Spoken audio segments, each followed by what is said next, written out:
Hey everyone, it's Ben Hardy here, and in today's video we are going to be talking about Stellantis, the parent company of brands such as Dodge, Ram, Jeep, Chrysler, Maserati as well.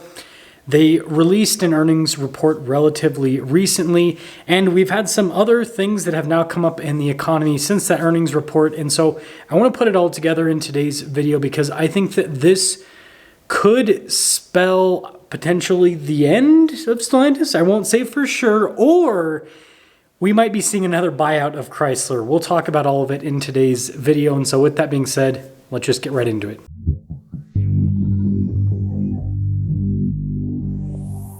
Let's start off by going over the numbers because I think that these are extremely important to explain what is happening with Stellantis. So if we look at the quarter 2 report for vehicle sales in 2023 versus 2024 with Stellantis, it doesn't look good whatsoever. So in 2023, Stellantis sold over 434,000 units in quarter 2.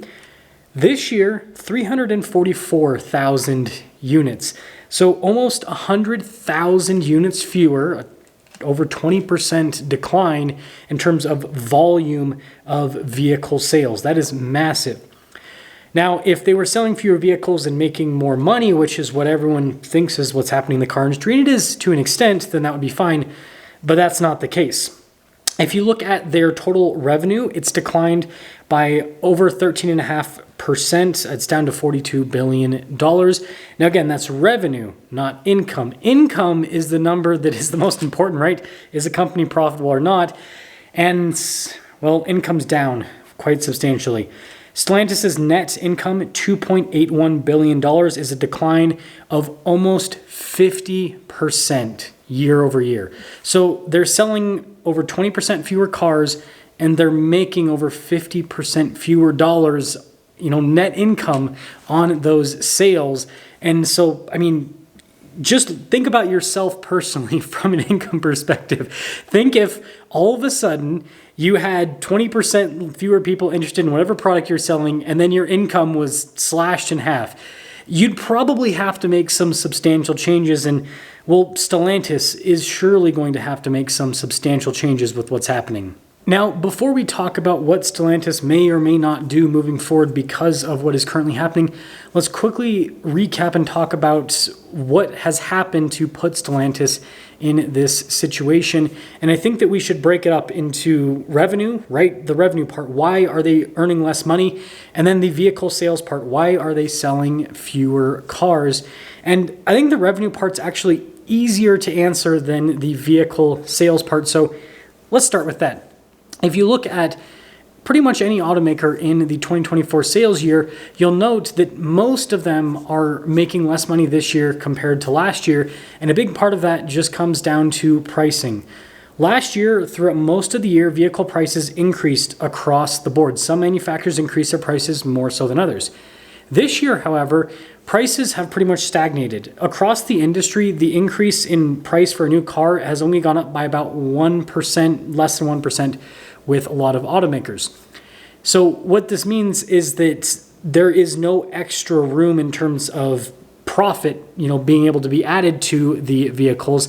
At the same time that the cost to make these vehicles hasn't gone down, it's actually gone up because, wages have slightly gone up, materials, it depends on the car and the materials it needs, but for the most part, right, they haven't gotten any cheaper. So a lot of the costs have increased. At the same time that the amount of incentive spend by the manufacturers has also drastically increased. Last year, there was some incentive spend, not a lot. This year, there's a ton of incentive spend, and this is between, cemented rates and, rebates as well. Those are the most common programs. And so basically, manufacturers are selling cars for about the same amount of money this year as what they sold them for last year. But then they're also incentivizing those cars more so with the rates and with the rebates. And so they're having to spend more money on a per unit basis to move metal. And so, yeah, the profit side of things with Stellantis makes sense. Everyone is making less profit on a per car basis. But obviously, the amount less that they're making this year compared to everyone else is massive. And that, puts us over into the volume side of things. Why is Stellantis seeing a big sales decline? And this is where it's a little bit more complex. So if you look at the rest of the automotive industry, most automakers are selling more cars this year than what they sold last year. Now, there are some other automakers, just like Stellantis, that are selling fewer, but if you look at Ford, for example, Hyundai Motor Group, you look at Toyota, they're all selling more cars this year than what they sold last year. Stellantis is selling fewer. General Motors, they have a slight decline, not a massive amount, but a slight decline. Tesla is another one that has a huge decline. I think they're going to sell 1/3 less cars this year than what they sold last year. I mean, that's a pretty substantial sales decline at the same time that Tesla's less profitable because, well, they cut their prices so much. It's a video for another day. But the general trend with automakers this year is more cars. And this is why the Stellantis thing is complicated, is why are they selling fewer cars this year than what they sold last year? And now this leads us into the product, right? There's got to be something with the product that's pushing people to not buy Stellantis product over the other automakers, because if the other automakers are selling more cars, they're obviously doing something right. And I think it comes down to a few things. First thing is going to be pricing. Stellantis increased the price on a lot of their product at a higher rate compared to the competition. And I'll give a quick example. If you look at the pickup truck segment, which is really important for Stellantis with the Ram brand, most of the prices on Ram pickup trucks prior to the huge price increases we saw in the pandemic were pretty similar to the competition, and sometimes even less than the competition. It just depends on what package you're looking at with the trucks. Fast forward through the pandemic, and Ram went from being, at the same price level with, Ford and Chevy, for example, to above Ford and Chevy when it comes to pricing with like packages. So they went from, you could say like not necessarily the bargain brand, but the reasonably priced brand to the most expensive brand on the market. And so I think that definitely has had a large impact, is they just increased their prices by too much on their product, and that definitely pushed some people away. But then the next part of it is the product itself. Some of the vehicles that they sell, the high volume selling pieces, aren't as competitive or as unique as they used to be. And I think this is what's really impacting those volume sales as well. And here's what I mean. Let's look at the Jeep Wrangler, because I think this is the poster child for what Stellantis is currently struggling with when it comes to their product. Prior to the pandemic, if you wanted a boxy off-road SUV, you had two choices in the US market: Jeep Wrangler, Mercedes G-Wagon. Now, G-Wagons are known to be extremely expensive, and so if you're the average Joe and you want that cool boxy off-road SUV, you basically have the Jeep Wrangler to go to. Now, fast forward just a few years, and the market has exploded with these vehicles.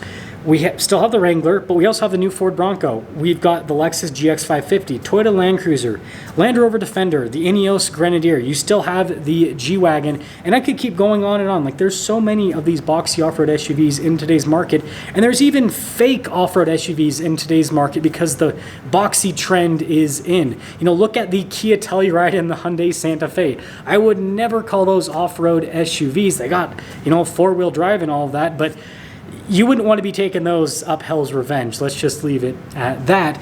And so Jeep's, unique Wrangler offering isn't as unique in today's market. And it was a huge volume seller for Stellantis. It's still a huge volume seller, but now it has a lot of competition. And if you look at a lot of their product, you kind of see a similar theme. Another example I could give is the Ram 1500 Rebel, right? The Ram 1500, that's a huge volume seller for Stellantis in general, but the Rebel package was pretty unique when it came out. Yeah, other truck manufacturers kind of had some off-road packages, but nothing quite like the Rebel with its rear locking differential, off-road shocks, and big 33-inch tall tires.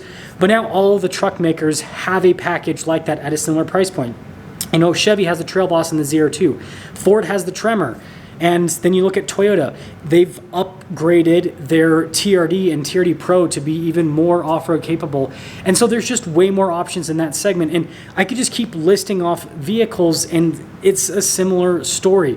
They used to have, I would say more of a monopoly with some of these categories of cars. Like if someone's looking for a specific car, it's like you only had Stellantis to go to. Now there's a lot more competition. So I think that's definitely, causing them to struggle in today's market.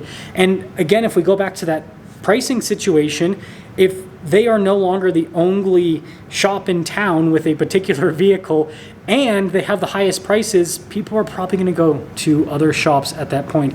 And so now let's cap things off and talk about what will most likely happen. So the news is all over the place on this situation. Some outlets are saying that there's going to be a big buyout, right? This is going to be another big Chrysler buyout where someone's going to be taking these brands, just like what we saw with, Fiat and now Stellantis. Time will tell on that, but in the shorter term, apparently there are talks of potentially selling Maserati to basically help kind of simplify things, and then also, help pay for some of the things that the brand is currently struggling with. That does have potential. My 2 cents on this: Maserati has seen their sales decline by 50%. So they're one of, they're obviously not a high volume brand, but they're one of the brands that's struggling the most currently in the US market. So I don't know exactly how much money they could get for Maserati. And so I don't really know if that's actually going to help or hurt things all that much. Again, I don't know. I'm not an expert on that, but there is definitely going to be something happening. At least I think, right? You look at the numbers and it's like, this can't stay the same. This is, if it is, that's insanity, right? I don't know. But let me guys think about this whole situation with Stellantis. Do you think that there are going to be major changes moving forward? Do you think there's going to be another big company buyout? Or do you think there's going to be even bigger price reductions? Again, your guess is as good as mine at this time. And I do want to put one more point with the price reductions.